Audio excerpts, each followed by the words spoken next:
Australian racing seemed to develop some very unique tracks, and Phillip Island is not an exception. Right on the edge of the blustery coast, this place throws about every type of corner you can think of over at you over its relatively short length. So our drivers better be prepared today as we get ready to watch round 4 of the Lotus 79 Sunday Grand Prix series. You'll see it all live here on the Global SimRacing Channel. Hi, I'm Joe Peak, and joining me in the booth is Jake Sperry. Behind the scenes is our director, Daniel Costello, and he's using cameras provided by Dougie Beard. Phillip Island isn't as widely known outside the land down under, so let's head to our track guide to learn more about it. Welcome to Phillip Island. As the name implies, this track is located on a splotch of land off the south coast of Australia near Melbourne. While there's been plenty of racing here for close to a century, the track's current incarnation has only been around since the late 80s. And this version is a doozy. With only 12 turns spread across the roughly 4.5 kilometers, it's a decently fast circuit. But what really makes this place stand apart is the incredible variety in those few corners. From negative to positive camber, early apexes, late apexes, blind crest, hairpins, sweepers, if you name it, it's probably got it. On top of that, the front stretch tends to offer up a slipstream with its incredible length, but it then forces the drivers into a game of chicken by chucking them into the frightening Buin. Corners like Lukey Heights stretches a car's grip to the limit and then shocks you with a sudden downhill braking into MG. Retaining something of an old school twist, unlike most modern courses, Phillip Island has earthen embankments running along many parts of the track. While it's meant to keep the cars safely retained within the circuit's confines, anyone unfortunate enough to manage to jump them will be faced with a ton of damage for their troubles. A variety of types of racing take place at the track, including motorcycles, lower-level open-wheelers, and touring cars. Possibly the most well-known among those is the Australian Supercars Championship. With the Aussie reputation of having dangerous, difficult, and challenging circuits, Phillip Island certainly holds up to the standard. The beautiful views of the beach and the ocean may lure some of the fans in, but there's no doubt that the incredible racing at this unique track keeps them around. Well, as I said, Jake, this is a track, despite its short length, that has a wide variety to it. Yeah, it really does. This is the sort of track which has a lot of these open parabolic style corners here in Victoria, Australia. It's a wonderfully fast track. Watch out for turns 1 and 2 being great places to pass. Turn 4 will be another fantastic place to do it as well. And then over the top of Lukey Heights, 9 down into 10. This is a high-speed thrill ride, and it does mean you have to be right on the ragged edge to make these lap times count. And of course, if we take a look at the championship on this one, currently we've got Andreas Henkel with 3 wins, so he sits at the top of the F1 standings. Frisha chasing him, but he's a long ways back already with 85 points for maximum to win. 68 is a long ways back. That's the F1 standings. Let's take a quick look at the F2 here, Jake. Yeah, we certainly will, because at the moment it stands with Mike Christopher Jr., who's on top, but it is a very close-fought championship ahead of Ryan Turcotte and the duo of Christian Wagner and Philip Kunhardt, who are both there, all looking to make those challenges, and the points are very close down to Thomas Silbernagel and Carl McBride. And we're going to head to grid here as we've already completed qualifying with Pauli Partanen putting himself on the pole position for this one. Andreas Henkel starting next to him to try and continue his run of wins as Mikko Leno will be P3, Toko Hisata in 4th, and Timothy Reed in 5th. Outside of row 3 is Gernot Frisha, Michael de Turk in 7th today. Nick Tisson will be P8, Anders Sandberg 9th, and Peter Konesny rounds out your top 10. And then over the page then to 11th and 12th with Kimmo Villiakainen and Jacob Reed, a star-studded row 6 with JD Rodriguez and Olivier Verhagen, who is there in 14th. It's then JB Masada and Hervé Trengarade, the specialists, with Ross Banfield 17th and Alexis Tapiavico in 18th. AJ Roper starts 19th alongside Dylan Freckleton. Friesen will be P21, Jordan Westphal in 22nd. Christoph Olenek starts P23 today, followed by Josh Brain in the 24th spot. Then quarter century goes to Colin Martin. Jean-Francois Boscus all the way down in 26. Like, we are ready to go. And the green flag is already out with Parton getting a very good start over Henkel. And behind them, they're already leaving the field behind. Mikko Leno has a whole slew of cars coming up on over the rear wing. If he can just hold on to it, he's going to pull away, coming down through Doohan Corner into the southern loop. This is where it can get messy, Jake, on the first lap. It really can. It was a slow, sluggish start by the second row that all found themselves into trouble. Too wide through around the top 10 and a little bit back in the late 20s, early 30s. One car off the road, but side by side starting to happen. Journo Freaksha, one of those under pressure from Michael de Turk, trying to look up for the inside, but Peterson with the start he's wanted. He said, finally, in qualifying, finally I've been able to beat Andreas Henkel in flying time, who's been nigh on unstoppable so far this season. But now, Andreas Henkel, for the first time, has to fight from the back foot. Only by a few thousandths of a second, though. It was very tight in there. And speaking of tight, look at this between Sandberg and Reed, nearly getting chopped off coming up through Hayshed. And now as they go through Lukey Heights, everybody's going to try and maybe stick their nose in, but it is tricky into the braking of MG despite being a hairpin, and he manages to at least get side by side to carry on the battle, but Jacob Reed is not giving this one up, and he fades back across in front of him.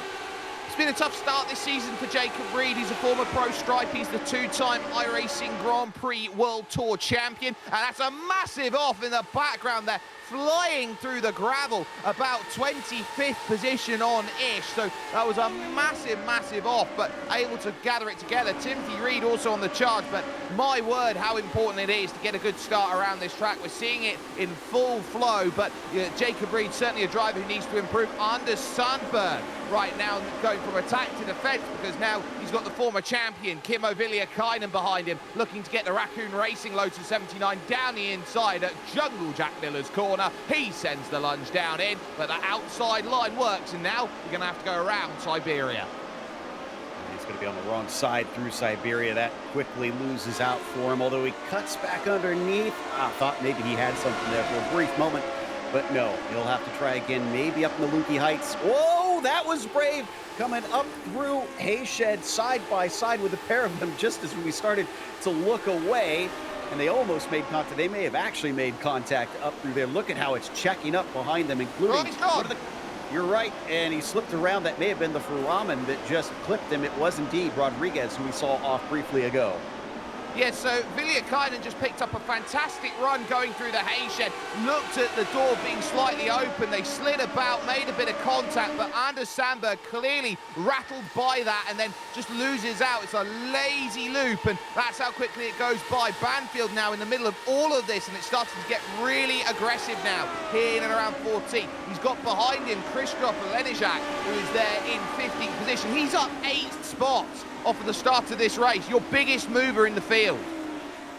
Nice little fight here between Christoph and Banfield. As Banfield's more looking forward, though, right now. That is Verhagen just in front of him, and as they break down into Miller, oh, the Furaman once again having trouble. Rodriguez, a very tumultuous start to this race for him. Yeah, a very big wide line. It was him who was off earlier on in the race, and so he's been able to gather it back up, but do explore the limits here around Phillip Island. It's a circuit where you do need to maximise every single piece of asphalt you can find, and every single corner becomes really critical and paramount as Nick Thyssen, nice to see him out there racing, is hoping to put himself in the mix here with the legend Journo Freaksha just in front. Michael de Turk leading this group that's starting to splinter off from Reed, Hisada and Mikko Leno, and Leno himself starting to lose contact here with Andreas Henkel and Pauli Partanen at the front of this field. It's an important race here at lap 4 now of 28. It's worth noting there's a little bit of wind here, 15 kilometers an hour. It's coming in from the west, which is allowing for I would say a tailwind along the front stretch, which is exactly what these drivers are looking at, but not great for overtaking purpose. Yeah, exactly. Gives you that little bit more speed, but if you're hoping to use that slipstream down the main straight, it's going to make life that little bit harder. And for Henkel, it does look like it's pretty difficult right now as he slides a little bit wide. Look at that car really drifting through the Miller hairpin. He is stuck behind Pauli Partanen with no place past for now. Well, the key word there, Joe, is for now. Andreas Henkel, it took him half the race to deal with Tamas Simon last time out at Suzuka, so he's definitely dealt with some of the best that sim racing has to offer. Partanen has certainly had to step his game up here at Phillip Island, and he's done that, but Andreas Henkel is also a former pro stripe. He was part of the Turn Racing Grand Prix iRacing series on iRacing, which was a wonderful bit of open wheel battling, and this sort of car, this sort of style is what he had to try and deal with. This is the perfect car for Henkel, and he's really gelled with the new tyre updates, and he's got a wonderful run out of turn 12. And watch this now as he moves to the inside. Does he get enough of what he wants? How much does Partanen fight him? He can't fight him enough, and Henkel on a heater is on it again. He's got that track position now. What's this going to mean for Partanen? Because it definitely looked like Henkel was the faster of the two when he was stuck behind. Will that switch around now that he's got the clear air? Is Partanen suddenly going to be able to use that slipstream as they come up to Miller, but he's a little too far back to fight as they come down to the braking of this corner. This is all happening well ahead of Leno for the second time. Henkel goes wide through the hairpin. This time he didn't have the dirty air to complain about.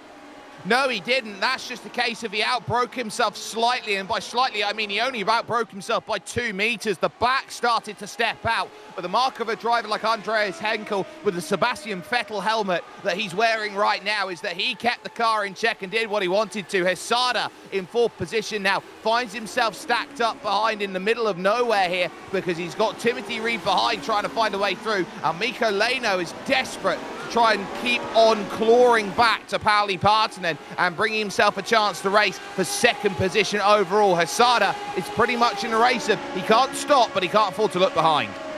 Just to report, Oberslak and Boskus had an incident farther back in the field. I think Oberslak has had to retire because of it, unfortunately. We'll get back to that in a moment. Jordan Westphal, in the meantime, in the thick of the mid-pack where it is nuts in there. He's on the outside of Vico, who's going to have at least the inside for this one, maybe 3 wide for Friesen, who sticks his nose in. That actually works out great for Jordan. He skitters away as that actually scared Vico out of a move. Yeah, so for Alexei Tapia-Vico, it's so tough when you're in the middle going into 3 wide. If you go out there and be aggressive, it's trouble. But then you've got Kalo Martin, who is there just behind, who is trying to keep himself into play in the 21. It's covered by Mickey Friesen on the inside as they dive into Jungle Jack Miller's corner. But when you're going through the opening corner, it's pretty much flat. You've got the tiniest of lifts you have to deal with. And if you're going 3 wide there, it's all right going 3 wide in, but you've got to be at least 3 wide coming back out. And the room, it always shuffles, Joe, to the outside. That's why Tapia-Vico lifted. Yeah, I think that was smart. Remember, we're only on lap 6 out of 28 right now, so it's no sense in trying to risk the entire race at this stage for a mid-pack position. Jacob Reed, in the meantime, just trying to stay within the top 10. He's caught up to Thyssen in front of him. You mentioned he's chasing the legend of Freesia, but Nick's his own legend on iRacing, more known perhaps for helping develop a lot of software for the sim as a third-party manufacturer. But Jacob Reed from the UKNI is going to try and demote him one as they all 3 actually start to catch up to Michael the Turk as well up there. Yeah, you got to remember that all the sim racers love sim racing from pretty much each and every single level, and the work that Nick Thyssen has done with the likes of Simon Grossman has been something fantastic to keep in mind. So Thyssen now looking to give his chase on Journo Freesia, and then of course Michael de Turk, who's leading this group out there. It's one of these unique circuits where, as we take a really close look there with Jacob Reed, it's one of the few tracks you don't want to be out there in front, but it's one where you have to really push, as there is JD Rodriguez down the inside of Kimmo Villiakainen, getting the pass done, and that is a good pass for him because that puts him up inside the top 10. JD's kind of earning the name of Mr. Excitement today with all the adventures he's been in. Every time we turn around, the camera is turning off to him to figure out what's going on as Rodriguez leads Villiakainen down the hill, steep, braking into this hairpin, and that actually holds back Villiakainen, who can't manage to find his way through. Now he tries to set up for the run through Swan onto the main straight, looking to get as close as he can to use that slipstream. Yeah, he wants a nice run, but it's very difficult. Those final 2 corners really do hurt with the dirty air effect here. Of course, they're running aerodynamics and ground effect, this car, the forefather of those in Formula 1. And so you're really reliant on how much you can get a bit of an advantage along here. And especially when you've got the car as trimmed out as you need it to be at Phillip Island here, Joe, the issue they're going to be running into is they'll hit more dirty air because they've got more rake, because they've got the slimmer, thinner wings. There's more effect to what happens when air washes over the car. So that's why you're seeing drivers maybe having a little bit of troubles out there, a bit of side-by-side in the bow. Oh, and that's going to be Thyssen going for a little bit of a slide there. Contact with Jacob Reed, was it maybe? But he drops back the place. No, that's just Thyssen losing it, trying to light up the tyres. Yeah, unfortunately, it cut away right when that happened because we were watching Leno and Hisada in a fight for a podium position up there. But Nick now kind of on his own after that little hiccup. In fact, being caught up by Rodriguez. So that could be fun to see if JD starts to join the fight. Look at how much these cars are sliding around. It is hot today, something we haven't mentioned yet.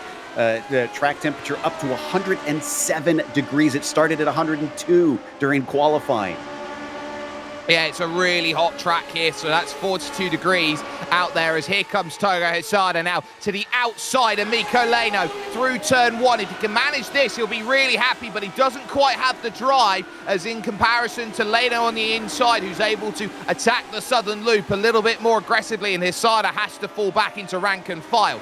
But that 42 degrees Celsius track, it is going to be churning up these tyres a lot more. It will be inducing a lot more understeer around the circuit that maybe they would like. And this is one of the issues that you're going to find. It's a trade-off in hotter conditions like these. I might even make the suggestion to think about a medium downforce package if it's just going to get you a little bit more turn-in. Exactly. Well, not only that, but I got to imagine while these tires, you don't lose everything by the end of the race, they can still overheat. Look at how many fast turns there are around this track. They've got to be screaming by the end of this race. Yeah, it's a high-wear circuit, this one at Phillip Island, because there is no real big braking zone, places where you can just relax and cool the tyres off. Every single corner goes on for an age eternal. That's what makes Phillip Island a testing track for the Repsol Honda team it was once upon a time. It's what made this circuit so brilliant for MotoGP. That's why this track is so difficult and such a challenge, because yes, it's quick, it's one of the fastest circuits in the world, it might even be one of the fastest circuits in Australia. You look around at it and you say, well, what makes it so challenging is the fact that you can never truly rely on the tyres, because you're going through each and every corner and you're just praying each time that they hold. Back to Knesny here. Looks like he's got a train of cars following him.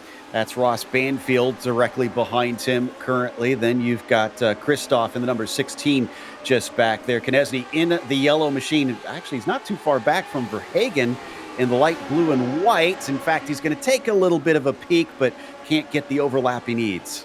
Verhagen doing everything he needs to in the number 30 car. 30 and 31, by the way, worth keeping in mind. Second and third worst iRacing in the field. Now, it's very tough to say worst, but it's the lowest in the field. It's such a tough straight the field to get in. You need 3,500 iRating, by the way, just to make your way in here. It is one of the highest strengths that we've had in a very long time. And there's Jacob Reed trying to get his British Racing green Lotus to try and find a way through on Journo Fritzsche. Not quite managing that at MG, one of the toughest braking zones in all of racing due to just how much of a downhill push it is.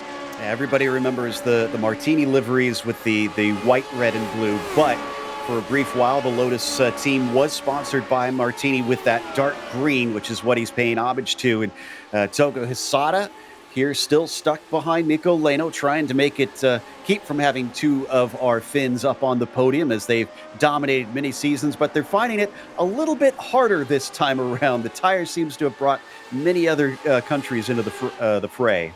Well, Andreas Henkel's a great driver, and here comes Togo Hisada thinking about it. Wide goes Mikko Leno, so Hisada can attack off the exit, but Leno just about at the 11th hour puts the power down. But if you're Togo Hisada, why not go around the outside of Siberia? That's a fantastic attempt. It's opportunistic. He's got the inside for the Haitian. They almost bang tyres as they run through the middle of the corner. Leno keeps his foot in. He's got the inside of Lukey Heights, and Hisada, with that naturally loose setup that he's got, gets all the turning he wants. He commands the corner at MG, but Leno runs it in deep around the outside. He's looking for a drive, but he slides through the middle of the corner, so they'll continue for what is nearly half a lap, Joe, in what is some of the most incredible Lotus 79 racing we've seen in a very long time. And Leno, and I mean just, holds, but here comes the next salvo.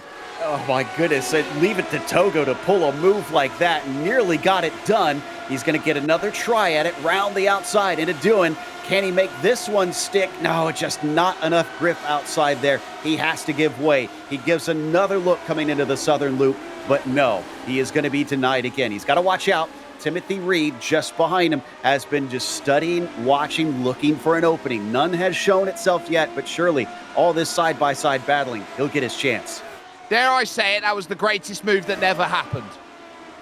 Yeah, I agree. That was incredible stuff between the pair of them. And this is why we love Togo Sato over the Lotus 49s. Glad to see him in the 79s recently. He said this is a bit of an awkward hour of night for him, but he's making it entertaining ever since he showed up.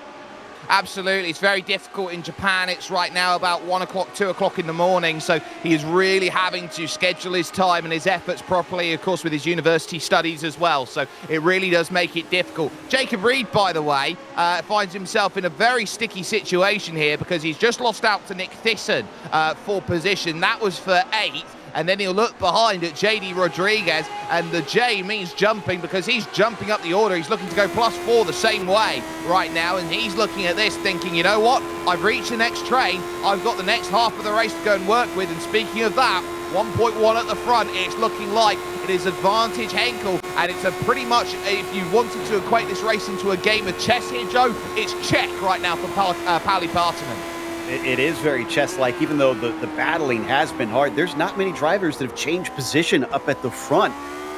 It's actually pretty stationary. So Rodriguez up by 3. There's only one other driver in the top 10 that has gained that many positions, and that's the car in front of him right now, Jacob Reed.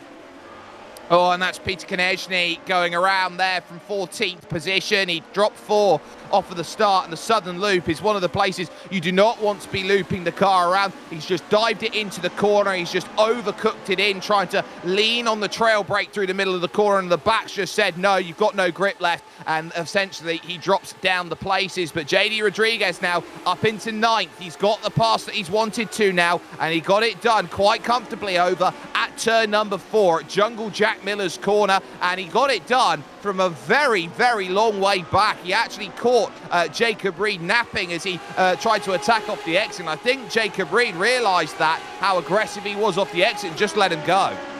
Did he? Or I kind of wonder if maybe he missed a shift or something. Remember, a lot of these drivers do use H-pattern shifters like this car had. Just seemed a bit strange that he rolled over like that, and Miko's not going to roll over. He's still got Togo Hisata on full charge behind him, but cannot find his way through. They will stay in order. Miko, Togo, Timothy, 3rd, 4th, and 5th. Good exit, though, this time from the Japanese driver. Will he send it into Miller's immediate defense from Leno down into the corner to try and force him the long way around? But we know Togo likes to do that, but it's not going to work down at the hairpin. Well, the issue for Togo, and it's one that's going to be tough, Mikko Leno is a sort of driver who's got one of the widest cars out there in racing out there at the moment on iRacing. If Togo wants to pogo, then he's going to have to find a very important jump on Mikko Leno, a driver who very seldom makes mistakes, and that's what's made him such an incredible driver. He might not have the pace of Andreas Henkel or Pauli Partanen, but he's got the consistency out of the back pocket and then some. You just dream of a driver like that. You dream for a driver like Mikko Leno in your team, because you know that result in, result out, week in, week out, he will deliver the point tool that gets you home. Uh-oh, I think Togo might be in a little bit of trouble here as we ride on board with Reed. Look at how close he is coming down the main straight. He could get a chance to attack. Togo doesn't defend, coming up into doing. He's going to hold station. Yeah, wow. He must be very trimmed out, because I thought Timothy would have had a much better run than that. Well, this is the issue. It's double toe versus single toe, and you've still got the toe. I'm keeping an eye out on their speeds on the straight into the opening corner. Togo Hisata was up at 288, and that is Michael Deter in trouble and out. And I wonder how this has happened. It's contact as he's gone through the opening corner, and he will be very, very upset with the contact there with Jerno Frietscher. Yeah, the two came together side by side. I think that knocked the rear wing off, and Michael kind of knew that was it. I'm not going to be able to do much in this race from here on out. We're 15 laps in. Who knows how long it'll take to get that back onto the car and send him out. Ross Banfield, in the meantime, sitting in 12th position. He is still working on Verhagen in front of him. They've left behind Christoph, the number 16 back there. Oh, and now A.J. Roper off at the side Siberia. of the track. And that's on his own. That's on his own. He's just looped it too early on the power, looking for the exit. AJ Roper's been really impressing me as a driver, and in fact, he's very lucky. There is, I believe, Hervé Trengarade, who very nearly lost his right rear tyre on that. So Trengarade's just about avoided trouble and is continuing on at the cost of the position to Jordan Westphal. But here comes Hesada. It's all starting to light up here on lap 16. And again, Mikko Leno commands the Gardner straight into Doohan corner, and he holds it. Here comes Nick Thyssen looking around the outside, and he gets a little bit physical with Jarno Fritzsche through the middle of the corner, almost bumping tyres together. He realises now how important this race is, and this would be for that 6th position, and Fritzsche does not want to let go of that place. He simply put will not. And that was brave from Nick there, because he pulled the exact same move that Turk was trying. He said, let me show you how it's done, and didn't get bumped off. You have to remember, that exit of turn 1 sees a lot of dirt and gunk. If you go too wide, you're likely to wind up off in the gravel, even if you don't make contact. So very brave stuff out of the 3. Yeah, you got to remember, iRacing's debris refresh system is in full effect, which means that you are going to be dragging a lot of that gravel and dirt and grass back onto the circuit. It is going to make the track very slippery, and you've got the marble build-up on the outside, which just balls up and discards the rubber that's already been used on these tyres, as Pauli Partanen, trying to maintain a modicum of safety, keeps himself in with the fastest lap of the race of a 19.3. Here comes the look again from Nick Thyssen. He'll have to try it again around the outside, but again, he can't command the space that he wants to. Jarno Fritzsche realises it's inside line that covers you off, and once more he has to hold, and they've got the fast approaching JD Rodriguez, who's just sitting there thinking, you know what? Continue on. I'll take my chances in the final 5. Exactly. He's close enough, but he just needs them to fight a little bit more to give him opportunity, maybe even catch up. Wow, look at how he gained in the braking coming through Miller. It was a significant run up the back of them, and they're kind of bringing along Jacob Reed too. We could have a 4-car fight here. We absolutely do have a 4-car fight, but Jacob Reed's going to have to work really hard to stay with this group and maintain the pace. 19.8 from him on his last lap, 19.8s as well for JD Rodriguez, but it was 20.2s for Thyssen and Fritzsche, who are too busy looking at each other rather than what they've got, because Fritzsche, again, defending, using the road. I think Jarno Fritzsche wants 2 more cars in the battle. It takes the pressure off of him at the front and says, no, Nick, you're going to have to look behind and start defending. I think that's maybe what Jarno Fritzsche is hoping for, as Andreas Henkel responds in the way that only he can.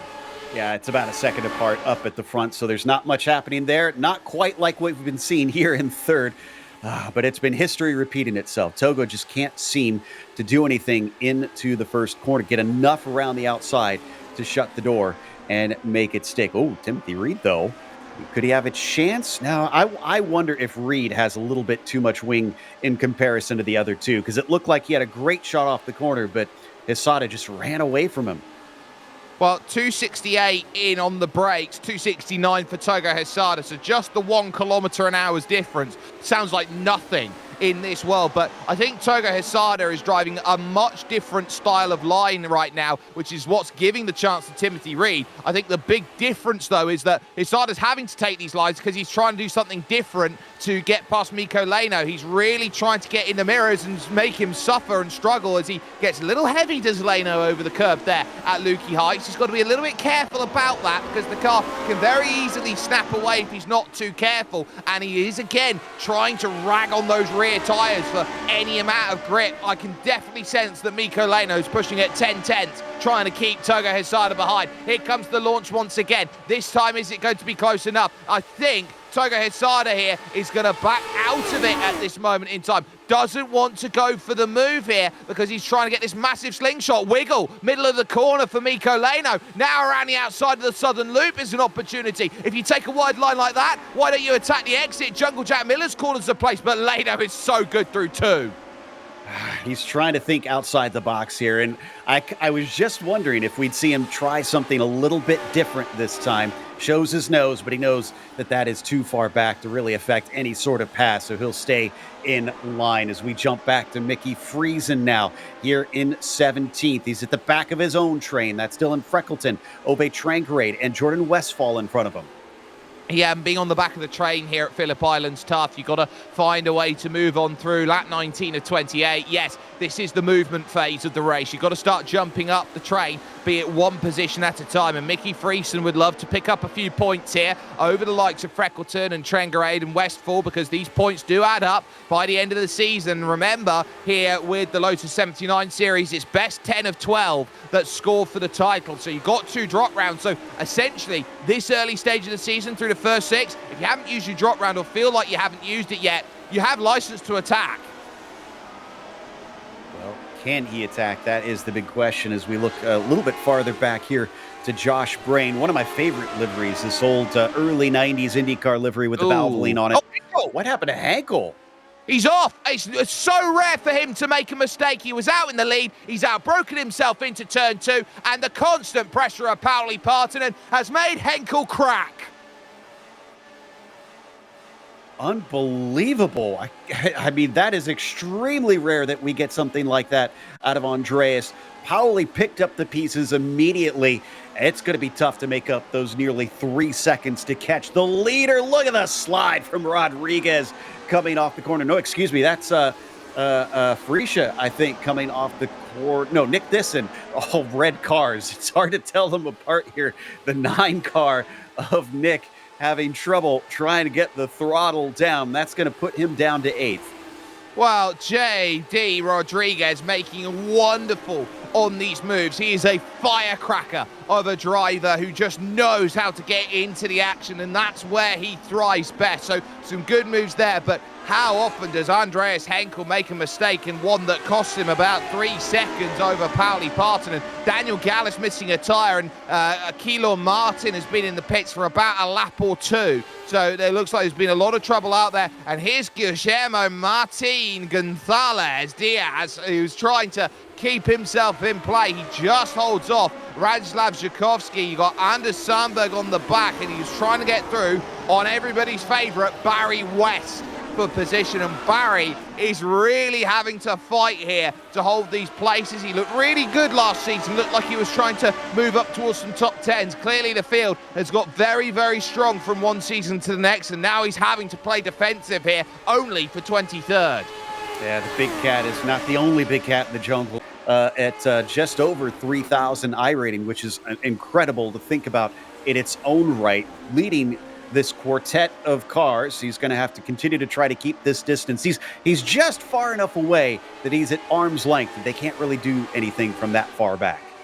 It's very much like watching the Australian Rugby League players out there at the moment. It's very much a case of, no, I'm going to give you a stiff arm. You're not going to get the chance to wrestle the ball away from me. Radzislav Zhukovsky here, you definitely get the sense that the way that he sat in the middle of this group, that, you know, if you want to go out there and race and have a good race, you want to try and have a bit of security. And speaking of which, Mikko Leno for the first time sees Togo Hesada pulling almost a tyre wheel alongside, but Leno is not going to want to lift. First time for the inside at turn 2, but Leno again throws it a mile around the outside, looks for drive off the exit and hopes he's got the place. Tiniest of wiggles they go through. This is wheel to wheel as they head themselves over through Casey Stoner to Jungle Jack Miller, inside for Mikko as he tries to cook it in on the corner, but how deep does he go? Enough. Timothy Reed sticks his nose there, and it's just enough to stop a cutback from Togo. Both of them went deep into that corner, tried to get the throttle down coming off to make up for it as best they could. But you can see how this has really shaken things up. This is the closest we've seen Togo here on the back half of the course, even trying for things maybe coming up through the outside of Lukey Heights. He did it once before, but he's not going to do it twice in the race. No, not yet. That's the key. 7 laps to go. You wonder whether all of the cards have been shown right now by Togo Hesada, and I think he is still, to some element of degree, holding something back, waiting for the final hand, because right now, in terms of this race, we've just seen the turn card show, and now it's a case of what can you get at the river as Andreas Henkel puts another fastest lap in. Hesada again throws himself all the way wide to the outside. He wants to really attack going through the middle of the corner, but we've seen how this doesn't work for you, Togo, because it's just the case of, for Mikko, I'll take the inside line, the path of least resistance, and then I'll find my car length and a half. All the chips aren't down yet. He's probably waiting until the last lap for him to try something desperate out there. Meanwhile, Timothy Reed, who has been so close. My goodness. That was a try and a half, and it actually worked! Togo Hisada gets through with an aggressive move, but Miko did not want to shut the door. He saw him coming and said, "Go on, boy." Yeah, he said, you can have it now, but will you have it later? Miko Leno, we haven't seen him on the offensive so far in this race, and rarely have we seen him on the offensive all season. He gets right up behind Togo Hisada and says, you know what? My turn to make you sweat, boy. Here comes the look down the hill at MG, and now it's about the drive coming through these corners. It's all right having a car that's quick when it's out there in clean air in the front. How does Miko Leno's car play when you put some turbulence in the mix? And if they keep fighting like this, look at the distance between themselves and Freesia back there, 2.2 seconds. That's not too far back that they could reel them in and make this, gosh, something like a 7-car fight here at the end. This could be fun. And speaking of fun, with the sparks flying in the face of Leno, he's going to send the dive this time, forces Togo Hisada to have to get out of the way. Says, I can do that too. Look at this. That is part of the season. That is legendary stuff. But Togo will not sit down and have this without a fight. He'll go around the outside trying to hold this back together. Miko Leno with a worldie of a pass. That, you could hang that in any art gallery in the world. Forget the poker metaphors. This has become boxing. They are throwing haymakers into these corners. I can't believe how far back they're coming through and trying to make these passes stick. And it looks like Togo's going to try it again, this time going the long way around. Aluki Heights are going to make contact. Togo goes off. I can't believe Miko held onto the car, trying to get it stopped so that it doesn't slide back onto the circuit. He comes back just in front of the second group, and he's going to lose 1, 2, 3, 4 spots because of it. Make it 5 because Jacob Reed is going to get the power down and he's going to try sliding by. That was always going to be the issue between those two. How much leeway were they going to give? And then there was no more left to give, and that was that. Here comes side by side as it goes Noah's Ark into the opening corner. Preacher just holding off JD Rodriguez, and Timothy Reed now has been given license to attack what some would say is a lame Miko Leno in third place. Yeah, we don't know what kind of damage he might have from that contact they had. It looked pretty light, but you never know when you're touching wheel to wheel on these cars. And the more they fight, the more they're still going to allow that group behind them to catch up. There's another big lunge late in this race. Cars sliding, four-wheel drift through the corners, off of there. Gernot Freesia trying to get the power down. He knows he's got the inside into Siberia, but it's a heavily banked corner, a lot of camber in it. Rodriguez uses it to great effect. He'll carry the battle onto the top of the hill. Oh, they will, over to Lukey through the hay shed. J.D. Rodriguez has just shown. Turn a lesson, he tried to shut the door, he has to slide. Freaks are fighting a way through, now they're 3 wide down the hill towards MG. Hisada has swept around 2. He's looking for a third, but he can't get anything on the exit. He runs a bit too deep. Thiessen falls back into line. Every which way you look, it is becoming a spectacle and a half, and all the while, Andreas Henkel is desperately trying to close the gap at the front. It's down under 2 seconds for the first time, and he's hoping Pauli has a bit of nerve. I take it back. This isn't boxing anymore. This is MMA. I can't believe what we're seeing out there. You almost never get this much contact in open wheelers and drivers managing to get away with it. Let's hope we stay clean here with Christophe and Olivier. Looks like Olivier is going to lose out that position as the 16 moves into 12th, and more side by side, this time for third. Once again, Miko Leno is being attacked by another one. Timothy Reed, was the two of them both almost going off the course. Reed gets away with it, but Miko does not. Miko Leno, I think, has been in the pressure cooker too long. He's had to fight side by side, side by side, side by side too much. And when the door was just there, it was just the lightest opening of the gap for Timothy Reed, which allowed Miko Leno to sail on, and the podium may just be out of sight for Miko now. What an incredible bit of battling there, and Timothy Reed, who's bought his time all race long, may just come out trumps with a podium. Look behind though, Gernot Freesia, because a living legend has the weight of the world behind him when he knows he's got 2 laps to go when he crosses the line, with Rodriguez, Thiessen, Hisada and Jacob Reed all saying, you know what, we quite like a top 5, thank you very much. It's been years since I've seen a race this crazy here in the Lotus 79s. They're putting on a show out there. Gernot at the front of the train. What's he going to be able to do to hold off both Rodriguez, Tisson, Hisada's in there, Jacob Reed as well. This is a who's who of the Lotus 79s. It is pretty much a case of the writer's list of everybody's got something to say and everybody has a lot of pace to deal with. Keep an eye on Andreas Henkel as well. That's 1.6 seconds. That is closing down. Listen, going to the outside then of JD Rodriguez. This is going to be a case of searching for fool's gold, I think, because Rodriguez is very good with the drive off of the exit, and he gets exactly what he wants from it now. Heading through to Siberia and then over the top side of the circuit. Freacher holding on, and Freacher will actually be quite happy. He's got Mikko Leno within an arm's reach in front of him, because it means now he takes slipstream and he can battle and defend. Here comes Hisada. Nico lame duck. It looks like he's been dropping back, and Gernot catching up extremely quickly here. If he can keep from being attacked, he probably has the pace. It's just, unfortunately, with the white flag coming out, everybody is going to be full charge now. Yeah, they are going to be right at the limit. Henkel, another fastest lap. They are burning the fuel down to the very limits, but it's not enough here. It's just a 10th a lap. He's getting on Pauli Partonen, who knows he's just got to keep the car on terra firma here, Joe, to win this race. Pauli has not been challenged in this series, I would say, outright race to race in a number of years. Andreas Henkel is more than enough his match, but 3 straight victories for Andreas Henkel. This is where the aura of perfection looks like it's breaking with half a lap to go. That's what it takes to be up at the top step of the Lotus 79s. This place brings in the heaviest of heavy hitters on iRacing week after week. Partonen definitely amongst them. Henkel, we've already talked about with his pro stripe among those as well. Up and over the crest for the final time here at Lukey Heights, and then back down the hill we go for Pauli Partonen. He's going to break that streak at 3. No more than a hat trick for the number 1 car at the start of this season.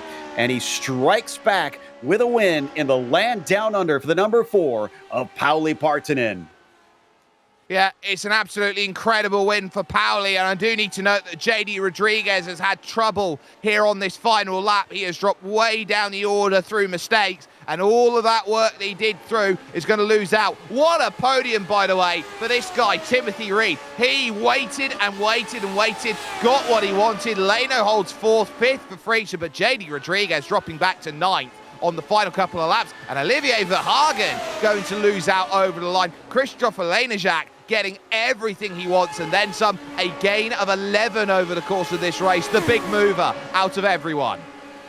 And out of 32 cars starting this, I mean, remember, the lap times around here are sub a minute 20 for the fastest drivers, and yet we have 27 cars finishing on the lead lap. This is pretty impressive. Sandberg, oh, is he going to lose it right at the line? It's going to be close here. Edwards up alongside, but he doesn't have the straight line speed. Anders holds on to 25th. And of course, with Diaz coming home last of those on the lead lap. A couple of DNFs on this one, but not many considering how hard everybody was fighting out there today. And it is Pauli Partonen who comes away with the victory over the field. It was only by 2 seconds at the end of the race, but that was all down to Andreas Henkel slipping up, coming into turn 2, going off the circuit, and off goes through Pauli Partonen. Timothy Reed with a podium, as we mentioned, but 11 seconds back. They had run away from him. Mikko Leno did his best, but just couldn't keep the onslaught from managing to break through. He'll take 4th. Freacher in 5th, and then you've got Tisson in 6th position. Toga Hisada, 7th for him. Jacob Reed, 8th. JD Rodriguez, 9th. And Kimmo Viekainen just catching up to the back of them at the end with a top 10. Ross Banfield over the page with gain 6 into 11th, with Christophe Lenejak there in 12th place, gaining 11 spots over the course of it. He manages to beat out Olivier Verhagen there in the number 30 car, who ends up 13th ahead of Hervé Tringeret and Dylan Freckleton, finding themselves both inside the top 15. It's then Mickey Friesen in 16th ahead of Peter Konechny, whose spin dropped him back a number of places. He recovered back to 17th, with Josh Brain in 18th, and JB Master, a little bit of a quiet performance for him. Sometimes it can be right up there and battling with the best, not his best track, in 19th. Rounding out the top 20 overall would be Alexei Tapia-Vico. Jordan Westfall 21st with AJ Roper in 22nd. Barry West managing to gain 6 today and put himself into P23. Ladislav Sikovsky was 24th, and Anders Sandberg barely made it to the line in 25th, about 0.04 of a second ahead of Logan Edwards. Guillermo Diaz was in 27th, Jean-Francois Boscus in 28th. Then 29th goes to Martin and 30th to Gallus. Michael de Turk, along with Gallus, a DNF, and Opreslak early in this race, unfortunately, out of it. Hopefully we'll give it at least a little bit to talk to drivers, because I definitely want to get some thoughts from some of them if they'll show up and give us some interviews here, Jake. But that, no exaggeration, that has got to be easily among the best 3 Lotus 79 races I think we've ever seen. Well, it's one of those races where you sit down and you look at it and you've got the top 2 who are looking to battle away. But it goes down to the talent of these drivers. You don't get a race of that caliber if the drivers aren't capable of driving side by side in that vein and that caliber. Togo Hesada and Mikko Leino, any other given season, would be some of the best drivers in the world to go and win the title. But they're fighting it out for 3rd and 4th, and drivers like Timothy Reed, Jerno Fritzsche, Jacob Reed, Nick Thyssen, you're looking around at them, they're top 10, top 5 material, not necessarily winning material. That goes to show you the strength of this field, and the best drivers produce the best racing because they know where the limit is, and they dance on it like a tightrope walker, and that is why this race was so incredible.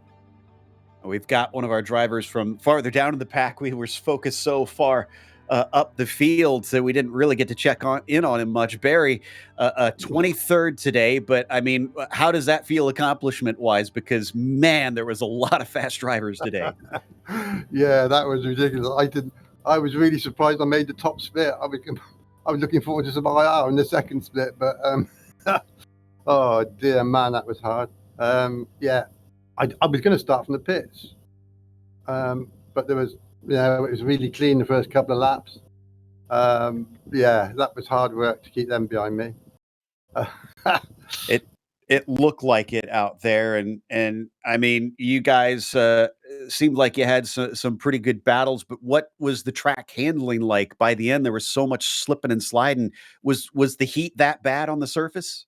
It just seemed like an ice rink. It was terrible. Yeah, I don't know. It seemed like the old time model. Yeah, there didn't seem much grip at all. I don't know what it was. I'm surprised the guys at the front can do 18s in it, to be honest. But I thought I might be able to pinch a 19 at the end, but I was just too busy defending. But yeah, I'm pleased with 23rd though. From car 32 started 29th, so yeah. I spent most of the race defending though, to be honest. Yeah, that was an intense race.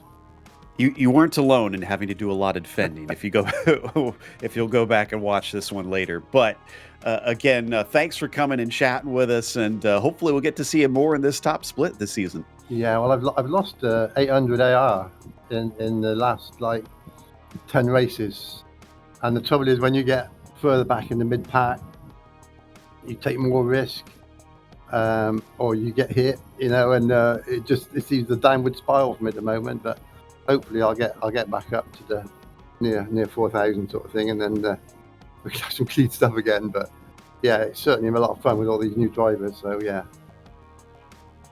That was Barry West finishing P23 here today, and it looks like that might actually close out our interview. So we want to give a big thank you, of course, to the community for bringing us back for another season of coverage of the Sunday Grand Prix Series, and to the team today, Jake, Daniel, and Dougie. Make sure to check out our social media, our website, and our merchandise store. Don't forget to subscribe to our YouTube channel so you don't miss a moment.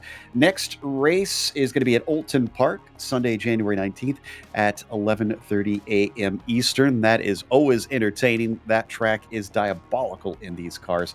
And then up next, we actually have a Daytona happening right now, not with POC, but with the majors. So if you want to tune in to our other race happening over on the road course for the opening round of the majors, that is currently live. And then Tomorrow night, we'll be back with the Porsche Owners Club, and that will be at 10 Eastern for them.